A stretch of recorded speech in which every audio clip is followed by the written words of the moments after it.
Good morning, good morning, good morning. The days of being patted on the back are over. We have been patted on the back long enough. Oh, it's okay, it's okay. Those days are over. God is saying it's time to start kicking people in the butt. You know, as I heard the Lord speak that this morning, a lot of people think, God doesn't speak to you like that. You know what? That's good. That's good for you. That's good for you, but it ain't good for me. I couldn't imagine sitting on the couch next to my wife and never having a conversation with her. And if I can do that in the natural, you telling me I can't do that in the spirit? Anyways, I digress. So I'm thinking about that this morning. I'm like, I get that, Father. I get that. But, sometimes though you deal with people who have been, they've been wounded. They've been wounded by family members and those relational scars that are deep, or they've been wounded by the church and religion, and those scars are deep, and and they have sensitivity, and and it's like those certain things can just trigger us, and they call us to regress and to go back into this place of being reclusive and hiding again and shielding ourselves. So I understand that, about patted on the back, now it's time to start kicking people in the butt. But what about those people, Father? And it's like the Lord said clear as day, man. Do you remember when I told you how you would run into that wall and you get back and you get momentum and you charge at it? Your whole perspective was eventually I'm going to knock it down.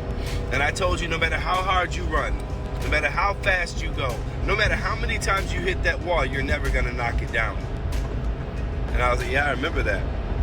And then the Lord in this vision, this is years ago, over a decade ago, He began to show me a mountain. He said, here's what you've been doing for the majority of your adult life. You've been running around this mountain, around this mountain, around this mountain, and you always get to a place where you're like, okay, maybe I've overcome.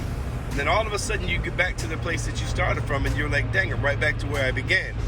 And it's like you never see any change. You always eventually see exactly what you thought you were getting away from. But then I showed you, but if you're willing to climb the mountain, if you're willing to deal with the adversity of the different terrains that you have to encounter, if you're willing to deal with the edges and the sharp rocks that are going to cut you at certain points during this climb, if you're willing to deal with the boulders that are going to come down on top of you and try to knock you down, if you're willing to deal with the times that you climb up 10 steps to fall back 5 and not give up and just say, I'm done, enough is enough, I can't do this. If you're willing, if you are willing to climb that mountain, when you get to the top, not only will you see the vantage point of what you've been encircling for your whole life, not only will you see how small those things really are that held you back, but you'll begin to see new horizons. My people perish for lack of vision. Your vision will be expanded because now you will be seeing a new horizon, not just the same old patterns that you've been going around and around the mountain, going through over and over and over. Those things will become minuscule. They will become minuscule. They'll become small, minute issues that don't even bother you anymore, because your vision will now be able to let go of those things which are behind and to press forward towards those things which are before you. God is trying to get us out of our boxes. God is trying to get us out of these broken patterns that we have been in for so long. This stagnant life has got to stop. This place of patting people on the back and just continuing to give them bottles. Paul came back to the church in Corinth. He said, man, I hope I can come down and chop up a steak with y'all, but I see y'all still sucking on the milk. That sucks. Literally.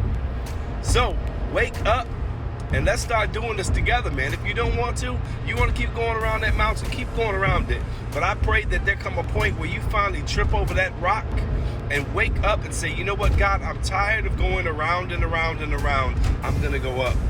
When you go up, God will meet you there. The people that were at the bottom of the mountain when Moses was going up, they had access to go to the same place he did, but they chose not to.